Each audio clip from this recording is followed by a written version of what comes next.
খুলনায় দুর্বৃত্তের গুলি ও ধারালো অস্ত্রের আঘাতে মোহাম্মদ কামাল নামে এক যুবক গুরুতর আহত হয়েছে।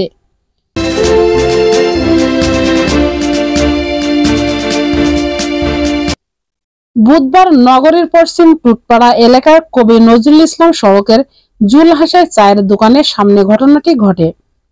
আহত যুবককে উদ্ধার করে স্থানীয়রা চিকিৎসার জন্য খুলনা মেডিকেল কলেজ হাসপাতালে নিয়ে যায়। আহত যুবক খুলনা সদর থানাধীন মুক্তা কমিশনার কালভার্ট এলাকার মোহাম্মদ আব্দুল মালেকের ছেলে।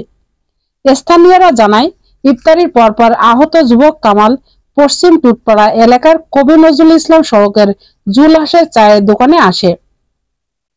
এর কিছুক্ষণ পর 6 থেকে 7 মোটরসাইকেলে কয়েকজন যুবক তাকে দোকান থেকে বের করে এলোপাতাড়িভাবে কোপাতে থাকে। যাওয়ার আগে মুহূর্ত তাকে হত্যার উদ্দেশ্যে পরপর 2টি গুলি নিক্ষেপ করে। স্থানীয়রা বিষয়টি আঁচ করে তাদের ধাওয়া দিলে দুর্বৃত্তরা মোটরসাইকেল যোগে পালিয়ে যায়। পরে তাকে উদ্ধার করে চিকিৎসার জন্য খুলনা মেডিকেল কলেজ হাসপাতালে নেওয়া হয়। খুলনা থানার অফিসার ইনচার্জ হাওলাদার সানোয়ার হোসেন মাসুম বলেন, হতাহতের সংবাদ শুনে ঘটনাস্থল পরিদর্শনে যায়।